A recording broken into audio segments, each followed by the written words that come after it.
Hey, what's up, everybody? It's Will Kern from Endless Entertainment, and welcome back to episode 14 of Hashtag Event Icons. 14 episodes. I can't believe it has gone by this fast.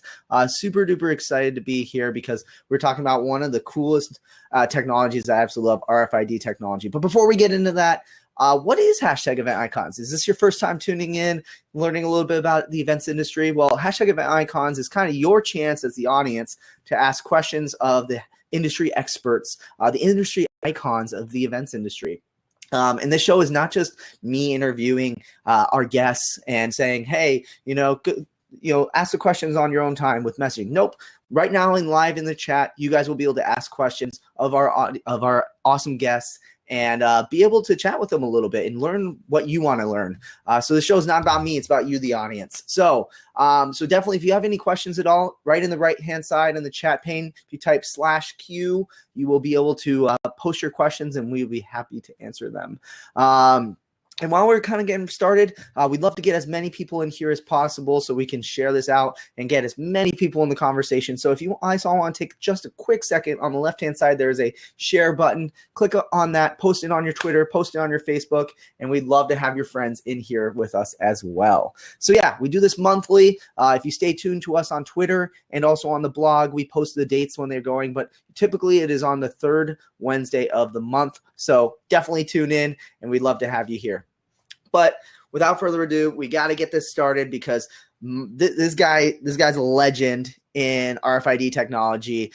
Literally, I think they're like the go-to for everything RFID. And they're actually featured in the BizBash's influencer list and innovators list for what they're doing. And the man, the myth, the legend. Let's get him in here if I can get Blab working the right way. Mr. Anthony Palermo. Please, everybody, welcome him. Anthony is the co-founder and CEO of Connect and Go, as well as this guy. If that wasn't enough, being a co-founder, running one company, he's also the co-founder and CEO of Retail Connect as well. And if that just wasn't enough too as well, he's also the founder and CEO of RFID Academia. And so he's literally, if it has to do with connecting people event, collecting great data and everything like that, Anthony's the man. So thank you so much for being here, Anthony. Thanks so much, Will. I don't know if it's disappointing to people to be like, this icon, this event, this is what he looks like, Like, I would hope I'd be like so much more attractive, or at least wear glasses and look smarter. Like, I so don't look smart right now. So, well, we got to get like maybe some lasers behind you, and some smoke effects and everything like that as well. And Anthony, you're in Montreal, correct? That's right, Montreal. And did you grow up there, or you lived there for how long? You been there? Montreal. So I went to French school and speak French 80% of my time here. So no way. Okay, so what's if we wanted like the events industry, if they had to know like one thing in French, what do you recommend that they know in French? Oh, you mean in terms of an expression or something? Yeah, an expression, or maybe it's like something like "give me the lowest price" in French or something like that.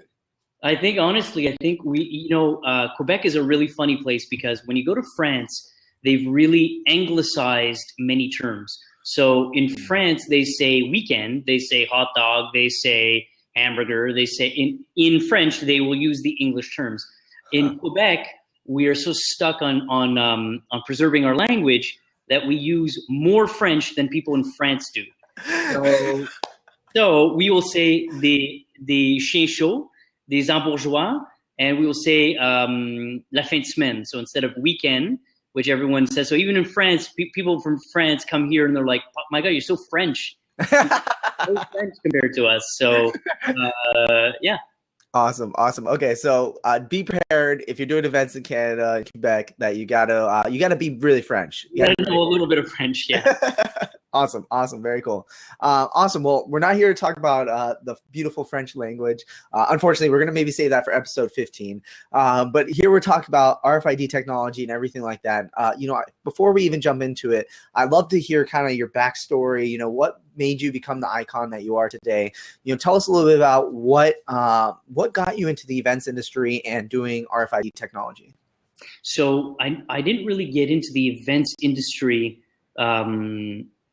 first. I got into the technology. So even today, we're very much a tech firm, and we really focus on making sure that the technology that we're bringing fits the industry that we're in. So we're not just in the event space. We're also in the, sports and stadiums. We're also in the retail space. We do smart shelves and smart displays and so on. So really about the technology and mastering the technology. And if I'm going to sort of quote like Malcolm Gladwell, spending those 10,000 hours mastering your craft to then really be considered an expert. So although the icon word is it's very fun to use, I would definitely say at a certain point when you've been doing this for 10 years, you've mastered the sort of the whatever industry that you're in. So in the technology that we're in, we've mastered RFID, and we can very easily adapt ourselves to work in whether it's events, conferences, world tours, massive music festivals.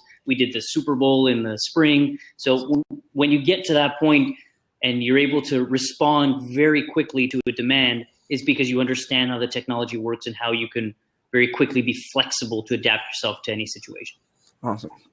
So, tell us a little bit about, so since you don't consider yourself as much of the starting in the events industry, how did you make that transition? So you said, we were kind of talking a little bit before, you started in stadiums primarily, and which are technically events, but you're more like local install and everything like that. How did you make that transition, and how did you get to the point where you were doing the Super Bowl this last year?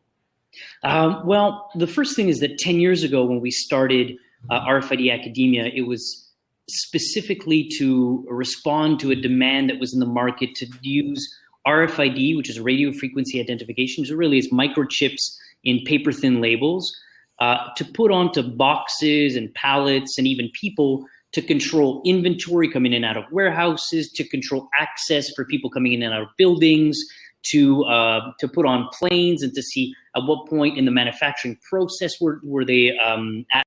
So we started in that space and then spent so much time working on all these different industrial applications, all the way to getting to vote counting systems for elections, really kind of very diverse applications, but very kind of industrial, meaning they needed to work all the time. They need to work 24 hours a day. There couldn't be any downtime. So when a group of engineers are working on projects like that, when you show up and you say, hey, I work in the event space, well, the event space is full of challenges. Music festivals, the sites are usually farms and parks a week before the festival is there. So how do you create a mini city in a park or on a field in a farm, and put together the infrastructure to support having 40, 50,000 people, 90,000 people on site? It is very challenging. And so when we were approached with these challenges, we didn't seem fazed by them because we were used to working in, with the military and with, global supply chains. So dealing with China in a different sort of cultural context and a different time zone. So those challenges were really kind of, they weren't too overbearing for us. And I think that's why we were able to, position ourselves very quickly in the event space about 4 years ago when a stadium approached us and said, we want a robust system, but that is a marketing campaign that allows people to start, checking in on Facebook, that allows people to come to a photo kiosk and let their friends know that they're having a great time at the stadium, for every interaction that they do to potentially redeem some points at a store for purchase. So if I posted 2 pictures on Facebook, maybe I get 500 points that allows me to get $5 off a $100 jersey. So drive to store initiatives like that. So we really understood, technologically what needed to happen, but we really needed to learn from a marketing side what people were going to be interested in. And then obviously how the event space worked, which is that everything is last minute, everything is panic mode.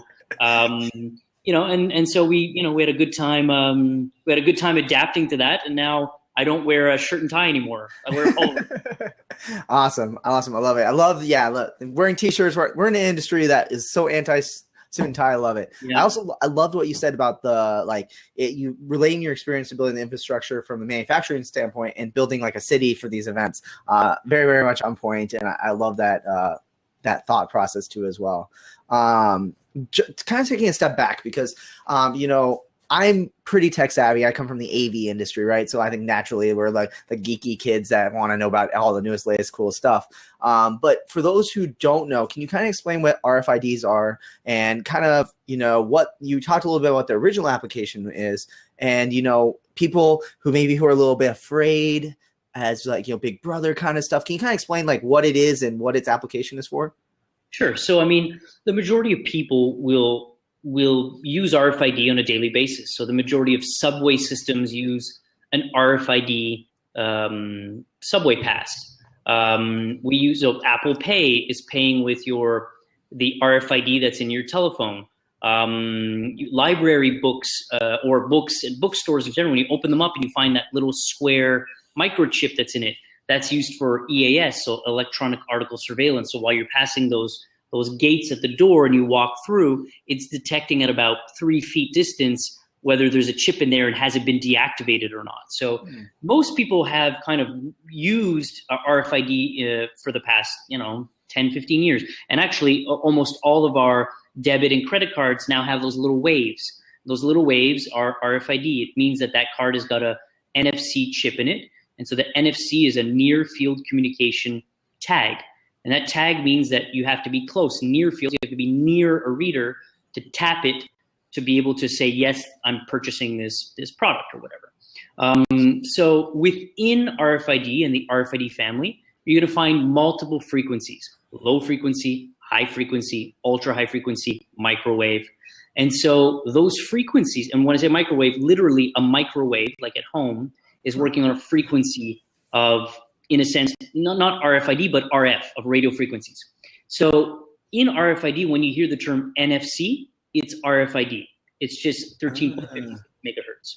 When you hear UHF, it's RFID. It's ultra high frequency, and it's 900 megahertz.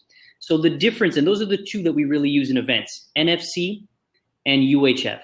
So NFC is what we're going to use for music festivals, to put on a wristband, to tap at the door to validate that my ticket is good for today, to let me in. It's going to be the one that we're going to use to sync a credit card to, so that I can tap my wristband and use it to pay for something on site.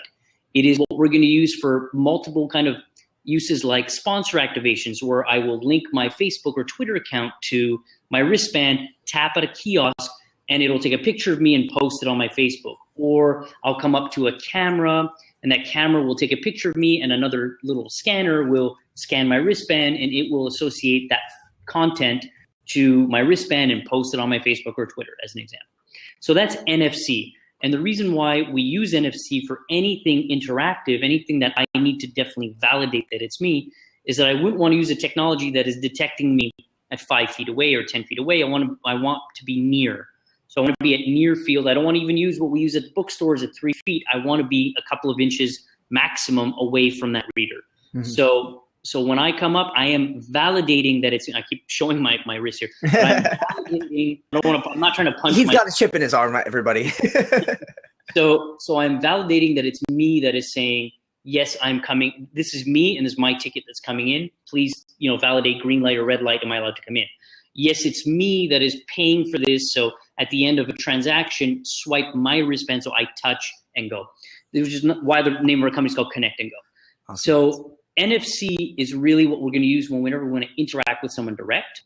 And UHF is what we're going to put, let's say, in conference badges to be able to track where people are going. Kind of because I can detect ultra high frequency at about 15, 20, 25 sometimes feet away, I'm able to put chandeliers up in the air and say, where's someone going? Where are they spending time? They're spending a lot of time in the networking zone, or they came in at this time, but they didn't need to swipe a wristband or their badge or anything. I just detected at what time that they came in. Where usually the gates are, like a lot of events have the gates where they're kind of going and they have the RFID detectors above them. Is that primarily the high frequency? The ultra high frequency. So you'll see that also at races. So when you see marathons and cyclothons, you're going to go through those portals. Well, those portals usually have readers on them, and that's why they're detecting the tag in your badge, in your bib.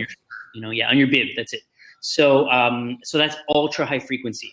Now, right away, just so that I don't get too many calls about privacy and spying and so on. You can imagine the amount, like being a resource for RFID in North America for the past 10 years, the amount of phone calls that we got with people going, I think I've got a chip in my neck.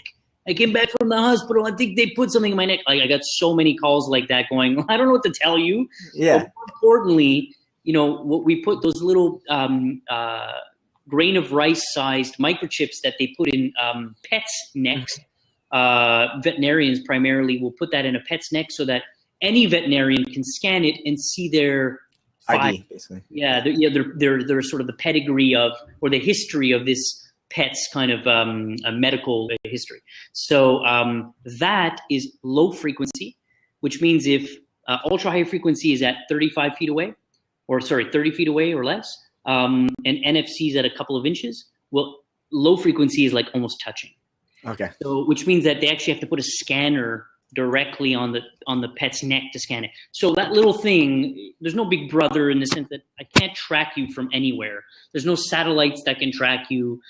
Same thing with UHF. Even though it's 30 feet away, if I wanted to track you, I'd have to put RFID readers all over the place. I'd have to put them, at every street corner and at every, which, by the way, technically, a city could do if they wanted to, but the infrastructure would be astronomical. Yeah, really expensive. So yeah, that would be a challenge. And then more importantly, even if a UHF chip can be read at a distance, unless I have access to the database, which the number on that chip would reference a profile, it really gives me nothing but a number. Yeah, so can you mention a little bit about the kind of the data that's on these? Because I think some people also freak out a little bit that they think that these RFID tags contain tons of data or they can store data on it, but really it's usually just like a reference code, right? That gets tied into a database. Can you kind of mention that? Usually, and I would say the probably 99% of chips out there are a 96-bit memory chip that allows you to put a configuration of numbers, meaning you could have a serial number, you could have its own unique identifier on it, you could have, a SKU number, let's say if it's a product for clothes, so you could add a couple of numbers on there. So yes, there could be data that's stored. Could there be personal data? Of course there could be, like passports probably include, personal data that's on there, but the majority of time, and when I say the majority is because I'll explain why, but the majority of time they are encrypted. Mm-hmm.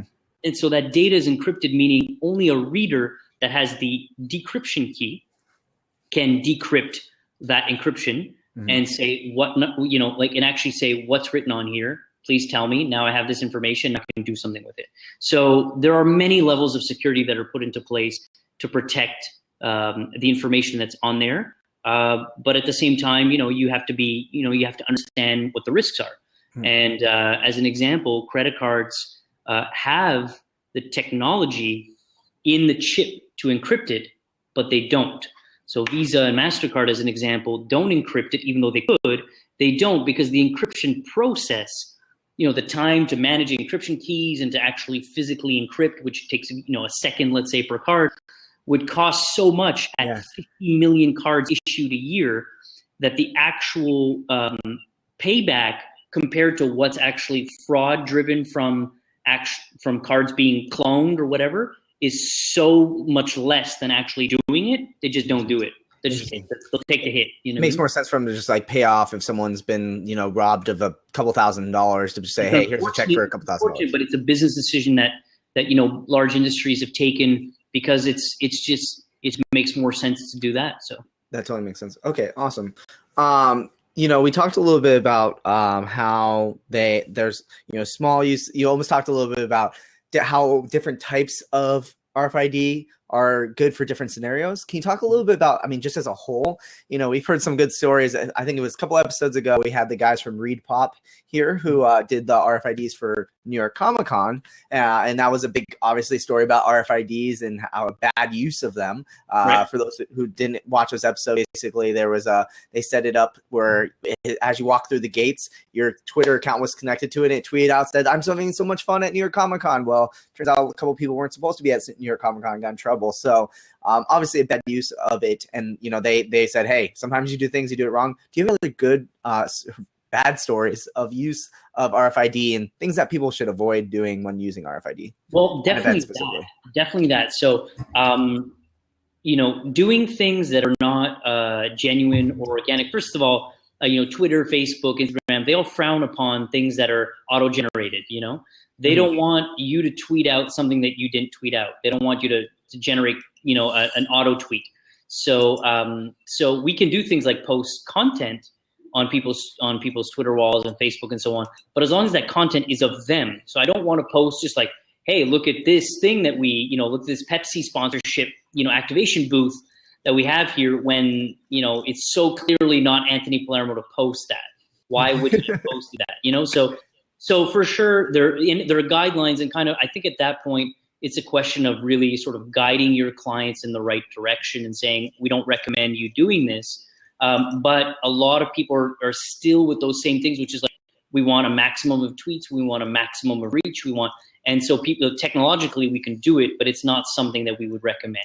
So so opting into things, first of all, I think is also very important. So when people register for something, you let them know what you're going to do with that Twitter account, meaning I'm going to post content of you doing stuff that you've said that you've scanned at, after you've done it, so that we can definitely confirm that you were happy to scan that. So I always use the, the sick day analogy to say, if I'm taking a sick day, and I don't want everyone knowing that I'm at Comic-Con, you know what I mean? Yeah. When I told my boss. I think that was the exact scenario that happened. Yeah, you know what I mean? And the same thing goes for checking in at the mall or checking in at a concert. Like, if I took a Friday off to go to a music festival, I don't want the whole world knowing about it.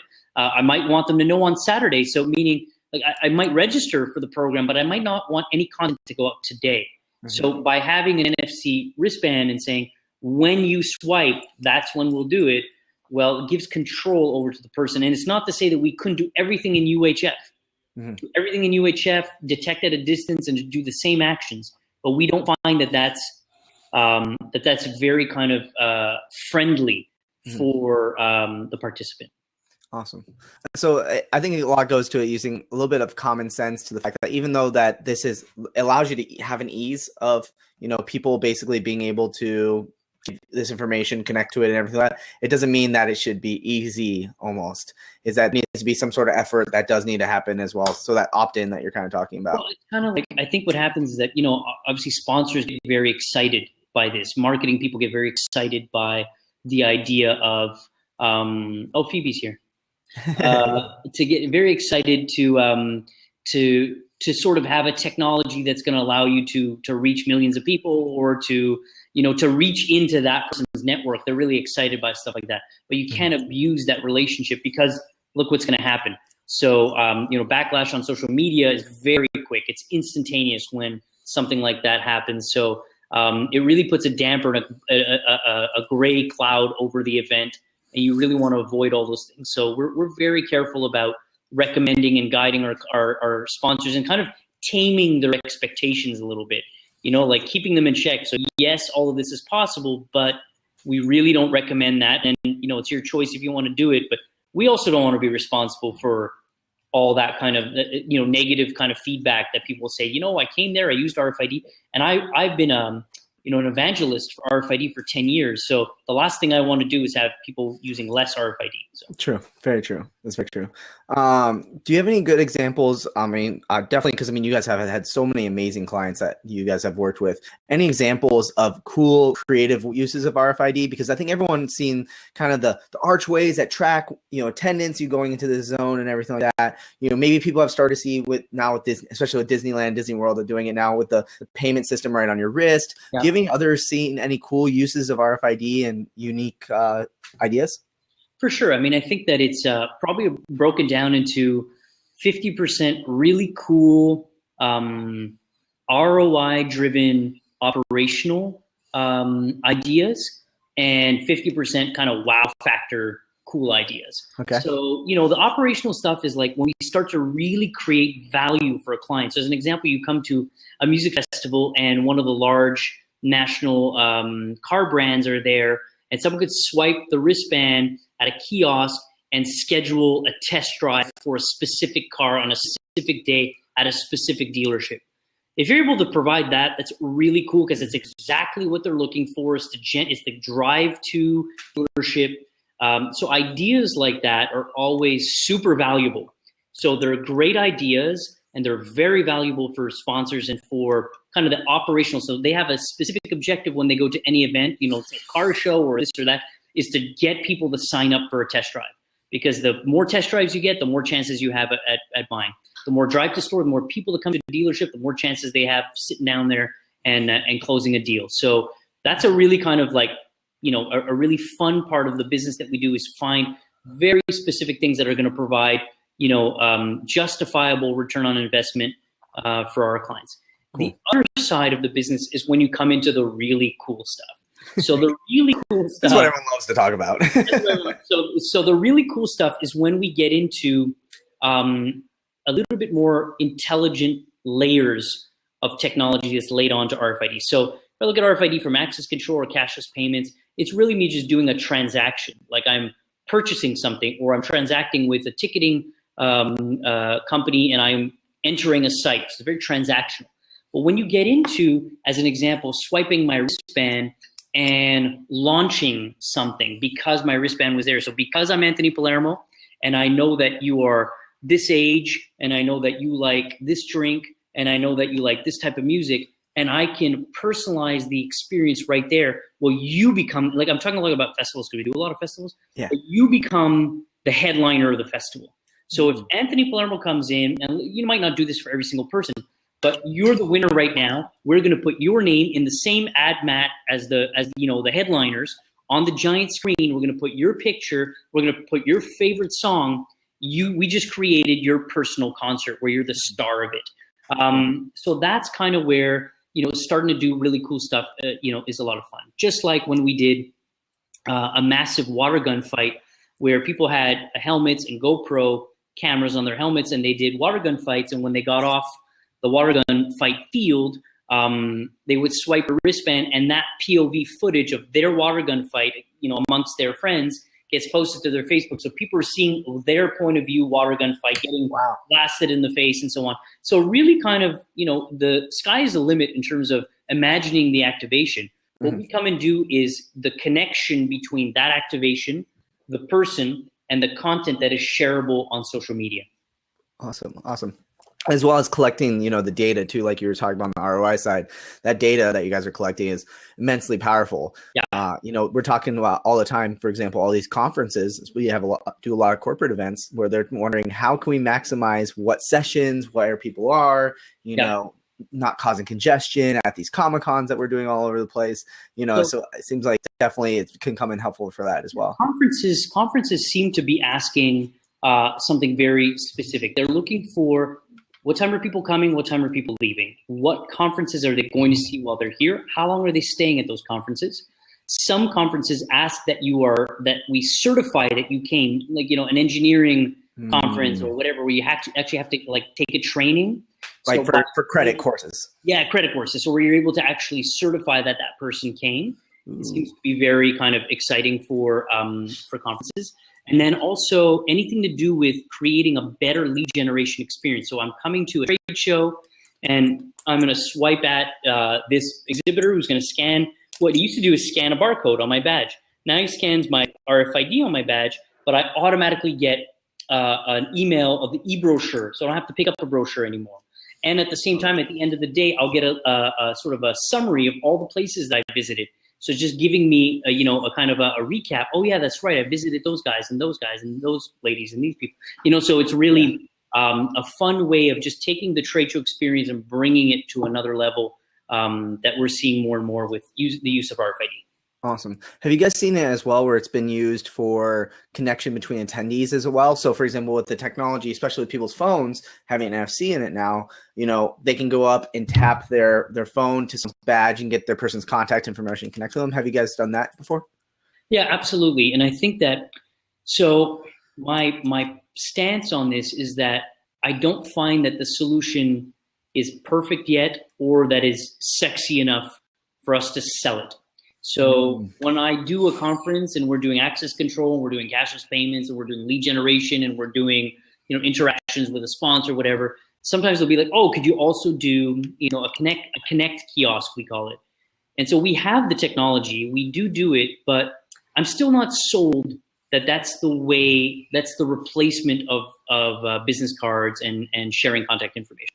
So we make it very easy. So like I'm like telling you that this thing that we sell that I'm not it's probably the only product that I find that we still haven't packaged it well enough, because I don't believe, I don't want, there's no by the way, there's no technology at my house.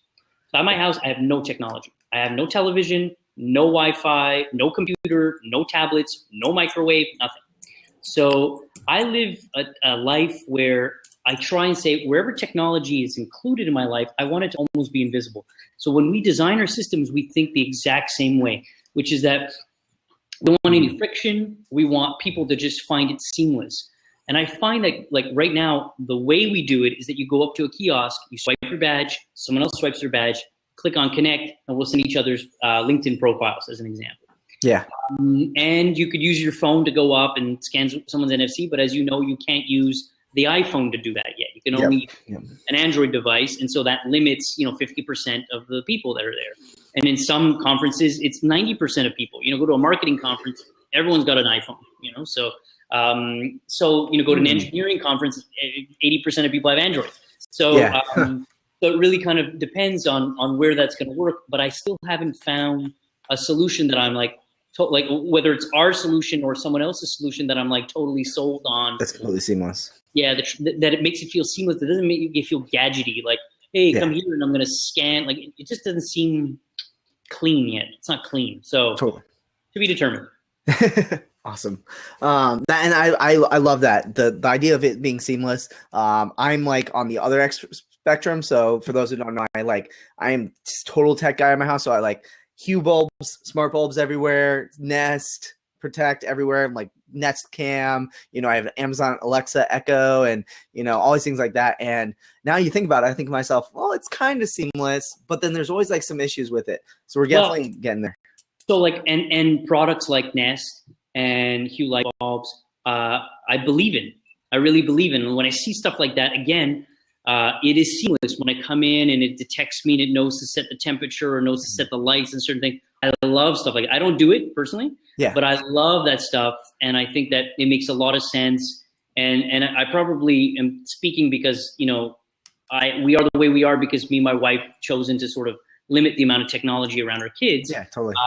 But I do believe in everything that you're talking about because I see it. The thing that I don't like is like having to like open up an app and like do something, like if it's detection without it's Bluetooth and no one knows or it just happens. I love that because it's magic, you know what I mean? And so magic just happens and and we're kind of in the business of trying to sell a magical experience to people as well. We're trying to limit the amount of touch points. We want just things to happen. So I walk in and I won't tweet as an example that I'm at the event, but I'll walk in and I'll get a push notification or something that says, hey, by the way, here's in French we say la carte. What is that in English? The map of the site. So I received the map of the site to my phone. Well, you know what? That's something I would have, as I showed up, started to unfold anyways if I had it in my hands. I would say, where is stage number 2? Because I know that, this performer is playing over there, or where are the bathrooms, So by having that and being able to say, hey, I can save that image now and keep it, that is handy. And, it's seamless and it feels organic that at that point I would receive that information. So we're always like designing the experience to be as kind of invisible as possible. Awesome. I love it. To kind of switch gears, there's, kind of a new competitor on the ground of the last like 2-3 years to RFIDs, which is iBeacons, like low energy Bluetooth signal. It's funny because last year we thought it was going to be this huge trend we were going to start seeing more and more of, but obviously I don't think it kind of blew up as fast as everyone was kind of expecting it to. Can you tell us a little bit about, how RFIDs kind of compare to these iBeacons, these low Bluetooth items and everything like that? Well, we got into the iBeacon space a year and a half ago with all the hype, Awesome. So all the hype was coming and people, beacons, if have been around for about 10 years now. Nokia started in 2006, if I'm not mistaken. So the technology itself arguably it's brilliant. Like it really is an incredible technology, primarily because it's so inexpensive. Yeah. It really doesn't cost anything for. And speaking of cost, can you sorry, I totally forgot to ask this question. How much does like an RFID tag cost versus like a beacon and everything like that? So an RFID tag, so let's say a wristband or something, is about 50 cents. A badge with both UHF and NFC is about $1. And then the hardware and software primarily for events is usually rented. So oftentimes we see it coming in at about $1 for access control ahead, $1 maybe for cashless payments ahead. and maybe like a 50 cents a head for social media. So with that wristband, 50 cents, usually looking at about $3 a head. Okay. That includes software installation services. So that's often what I tell people, that it usually will revolve around that. Okay.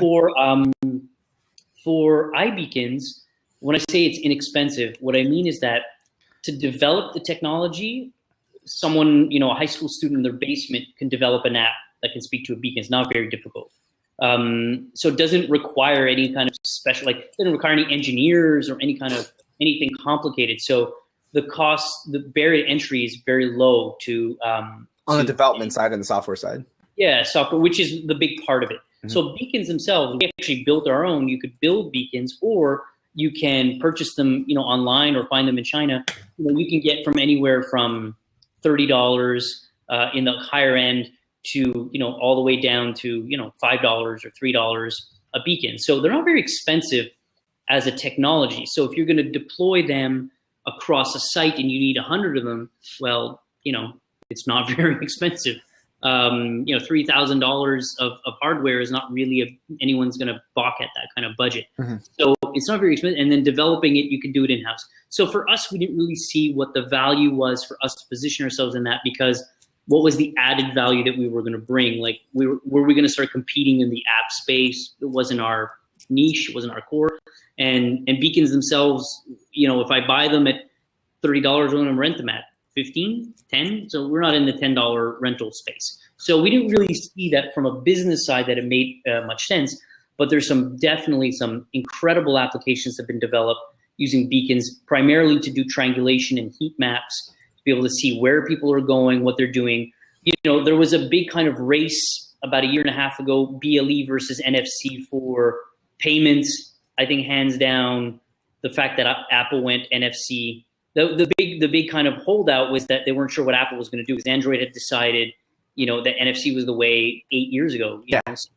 So when Apple finally went NFC, people were like, okay, it's over. It's over. It's NFC. It's NFC in all the cards. It's NFC in. That's probably why we saw the downturn. Yeah, and so BLE still is beautiful and brilliant for retail applications, to be able to know where people are shopping, what are they standing in front of, what are they interested in. At conferences as well, where are they going, where are they spending time? So there are brilliant applications like Oompa. I think I told you about Oompa. Yeah. They develop an app for music festivals, and they use beacons to find out kind of where people are spending time, what time are they showing up at, all that stuff. That I think is really, really well done, not too expensive to deploy, and it makes a lot of sense. So it's complementary to RFID, and I in some very, very specific applications it competes, but most of the time it's just a complementary technology that is very similar.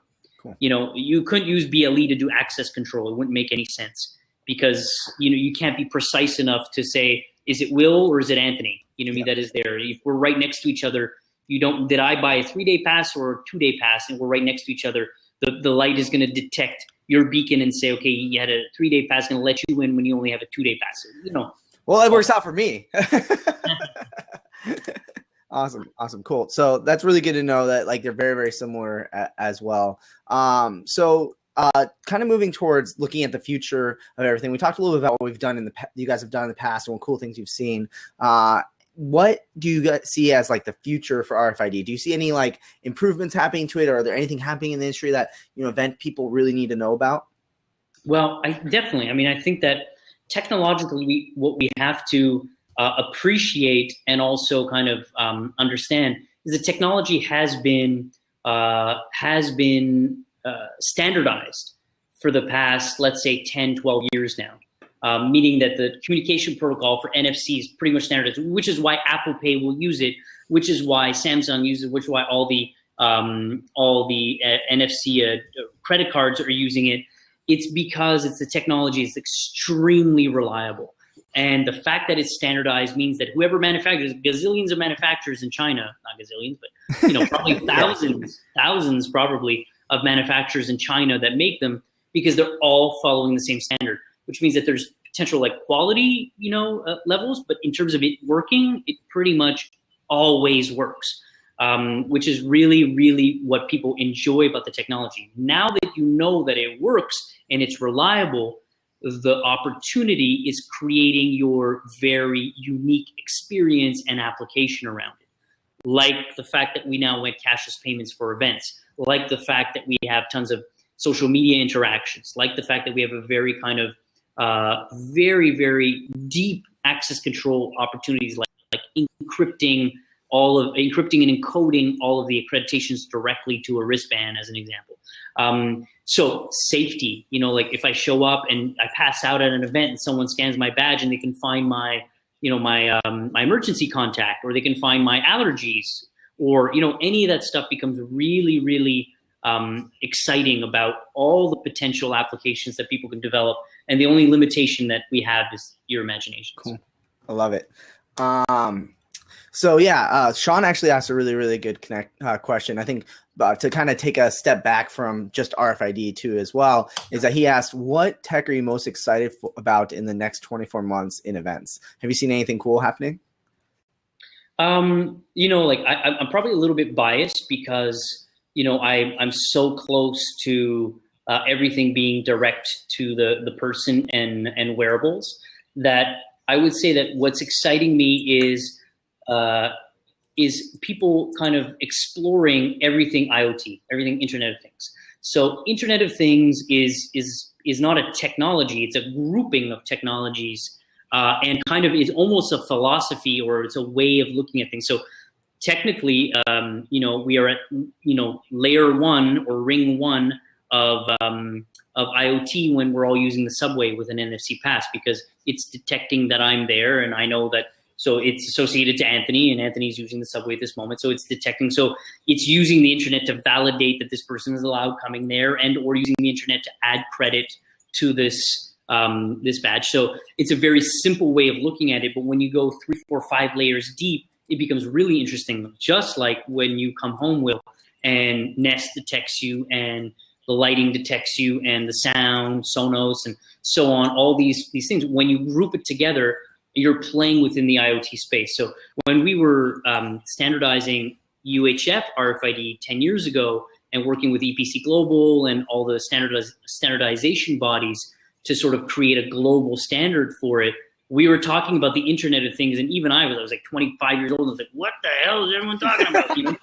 And it was like the internet for a Coke can, and like nothing made any sense, Yeah. But that's what we were talking about, because we were saying the more we standardize something, we have a way of having a global database for everything that's going on. You're able to just pick up a product and understand how that product interacted with this person, who they are, what's their profile, what's the right thing to recommend at this moment, and how do we create a personalized experience. That's all part of the Internet of Things. So that, to me, is probably what's the most exciting, and events are starting to get that by layering on multiple applications to their experience. Awesome. To take a step back to the safety and security side of things, you talked a little bit about how RFIDs are great in the future for safety and security. We basically predicted that this year, safety and security is going to be like one of the biggest things at events. I'm sure you guys have seen the same thing as well. How can people utilize RFIDs to be safer and more secure at their events? You kind of talked a little bit about it, like the encryption side of things and all those things like that, but how can we make events more safe with RFIDs? So are you saying safe as in physically safe? I feel like physically safe. So for example, having the right people coming into the events that are supposed to, we don't have forgeries of, credentials, as well as, like more so like creating the safe environment at the event versus the RFIDs itself being safe. Absolutely. I mean, I think that's a very big concern. So when we do now, the fact that we have, that we're using RFID for large events, and the fact that we have a platform and a dashboard that allows us to, in real time, to know what's happening. Well, there are a couple things that are happening. Back in the day when we scanned something, we would scan. When someone left the facility, the site, to go smoke a cigarette or go back to their car and get something in their car that they forgot, when they scanned again, we had another scan. So, or when we used to count with clickers, we would just count everyone that came in. So you didn't really have an idea of unique scans. Okay, so now the fact that we can say there was 20,000 scans, but there's only 18,000 people on site, really helps fire marshals know what is the capacity. So how close are we to capacity on this site? At any time, you can also alert like we're getting close to capacity. So maybe we start slowing it down and seeing what's going on. Also, the fact that we can reduce fraud helps us when it comes, big events are always nervous. And we just did an event a couple weeks ago where, there's police snipers on the roof on a couple hotels around the site because they are expecting potentially something to happen at any time. So the fact that we can manage and trace back a wristband, as an example, not just to a ticket buyer, because a ticket buyer can buy 10 tickets, but each individual person is identified. Well, that really helps us to know who are these people. If we're looking for someone, we can search a database and say, is this person on site right now? Where's the last place they scanned? Oh, they just bought a beer, in the VIP tent. Well, we know a lot closer where they are on site. If for any reason medically we need to reach those people, we're able to see what is the last place that they scanned at. What is their contact information if that's necessary? So those things become, if someone got sick, if, for liability issues, if someone says, hey, I got, food poisoning at your event, and we look and we see that them and their boyfriend who purchased a ticket, they have 2 tickets, none of them bought any food on site, and they're taking us to court for food poisoning, it's going to be very difficult for them to prove that, or vice versa. If we see, as an example, there's an epidemic of a problem, well, Jesus, the tacos are tainted. We're seeing that all these people are, there's a common thread. Everyone ate the tacos. It's always the tacos. You know what I mean? So we can address the situation much better than we could in the past. Absolutely. So that's one of the things I think that is quite present and quite common today as a request, is to be able to provide information like that very quickly. Awesome. I love the idea that you have about being able to narrow their location to as well, because especially in some of these sites, the site maps are humongous. I mean, especially the festivals that you're working, miles, and to see where is this person right now? Well, now we got to send a crew out to go find these people versus being like, okay, we see how they just checked in here 20 minutes ago. They got to be near here, and that's the furthest they could be. Very, very helpful. So that's really awesome to know for a security standpoint. As we kind of move up, we're again towards the end of the show. I want to ask my last 2 questions that I have of you. So kind of step away from everything specifically with RFIDs and that technology and everything like that. What would you say is one tip you had? If you could only, you met an event planner, you only had one tip to give them this year to make their events better. What would be that one tip that you'd share with them? Oh, if your question's not about RFID, Will, I can't answer. Dang it. I'm going to sound really stupid now. If you ask me a question that isn't about RFID. It can be about RFID too as well, tying into. No, I'm just joking. So if I could, I spend a lot of time at events, and I'm still today, 4 years in. I mean, just so that background to background, before I started RFID Academia in the industrial space, I used to be a theater producer. So I used to produce plays and stuff like that. So I had a great time doing that. Really young, yeah. When I was young, I did that for 7 years, and had a great time doing that. And so I kind of, I have the experience of producing and kind of understanding what goes into it. But I feel that now that I've been in the large event space for the past 4 years, Super Bowl size events and large world tours and that type of stuff, I'm still 4 years in amazed at what I see and what I learn, because without sounding condescending, it doesn't always use the principles of business, you know what I mean, in event planning, in the sense that I feel like I play Tetris all day in life. Like I'm just moving pieces in the right place to move forward, and I feel like sometimes I'm looking at it and going like, there's a lot of event planning and event producing and promoting that has to do with like the gut feeling and the kind of just like the, everything is last minute, disorganized. And that drives me nuts, because we spend the majority of our time really, engineering technology. So when I show up and I'm like, why isn't efficiency the only thing you guys are thinking about? Like, that's all I would be thinking about.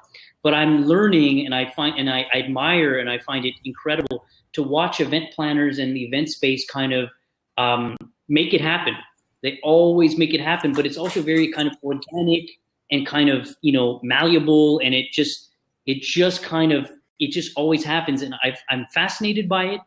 I find that people in the event space are a very different breed, and I find them fascinating because weird and, spend a lot of hours and love so much what they do.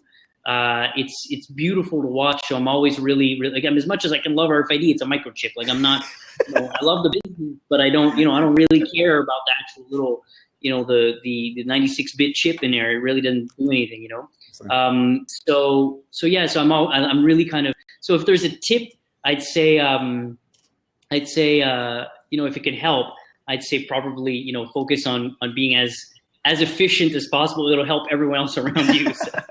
Awesome. Very, very good tip. I love it. Definitely different than what we've gotten in the past too, as well. So I love it. Okay. Awesome. Cool. So now I think this is everyone's favorite part. This is kind of the speed round. Do you have any resources that you'd like to share with everyone? That could be a favorite book you just read, a cool app you just found. It could be literally anything you want to share. We've had Indiegogo campaigns shared. You tell us what cool things you're on your mind that you want to share, and I'll post it in the chat as we go along. If you want to help out, just share all the cool resources you got. I think that if I look at what I was telling you about before, about the fact that I have almost no technology at home, I'm in the process right now of opening a forest school. Ooh. And a forest school is exactly what it sounds like. It's a school that that takes place in the forest, cool. And so we're in very kind of natural environments. So if anyone gets a chance to go Google forest schools and learn about the experience that provides to kids, is just very different. It sounds a bit hippy dippy, but it's really the idea is about like letting them understand as much about nature and learn all about the school curriculum that you're going to learn, but really in a natural environment, so that we slowly introduce them to technology. Mm-hmm. It's not about no technology. It's about technology when we need it, and not technology first. It's not technology and then ask questions later. It's ask questions and maybe technology can answer a problem that we have. So that's it's just a different way of looking at it, but might be interesting. Interesting. So wait, is that your fourth company now then that you'll be running? Oh my it'll be gosh. How do you sleep? I don't sleep at all. I have very young kids, so they keep me up. Awesome. Cool. Any other cool resources you want to share? I kind of posted a little bit about the information about the forest school on the chat as well. We'll post that in the show notes. Any other cool resource, books, blogs, any favorite things that you read? Well, I'm a big fan of Malcolm Gladwell. So any of his books. Tipping Point's a good one.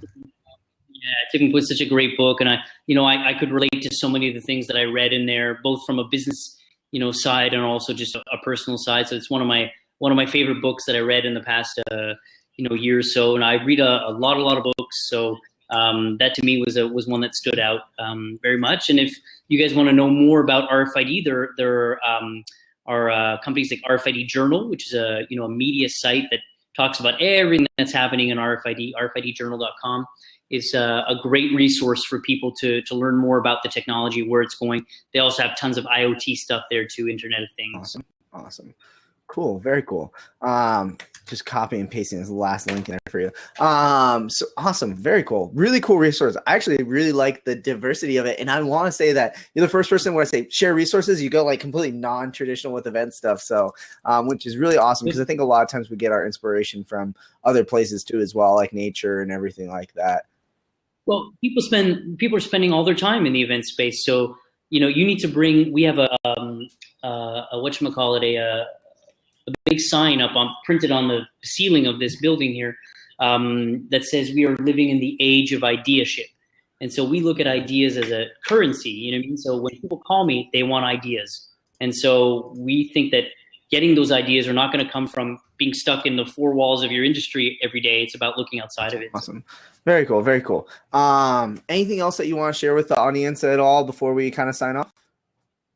Just to thank them all for listening, and thank you so much, Will, for having me on. It's been a real pleasure. The pleasure has been all mine. It was so awesome to have you, Anthony, and hear a little bit more about RFID technology and what you guys have been up to and all the crazy awesome things that you guys are disrupting. So I definitely loved having you on the show. So stick around for just a second before we sign off. But for everyone, thank you to the audience too as well for tuning in.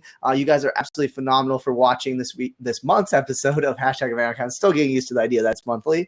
And if you want to want to tune in next week or next month. Oh my gosh, I'm never going to get that out of my mouth. Next month, we are going to have some awesome guests. We are still solidifying the lineup as well, but third week of May, we were going to have some absolutely awesome guests. And I think we're actually working on a pretty controversial topic to be bringing in. So you're definitely going to want to tune in next month for hashtag event icons, where we get the chance to ask the best questions possible to these industry icons like Anthony himself. So if you guys are interested in learning a little bit more and watching a couple past episodes, just head over to our blog. You just head over to www.helloendless.com/blog. We post all the recordings and show notes of these. And if you're not watching this live right now, you're missing out. So be sure to tune in so you can ask the questions of the event icons like Anthony as well. So thank you again, Anthony, for being here. Really, really appreciate it. Been so phenomenal as a guest. And we will see everybody next month. Bye-bye, everybody.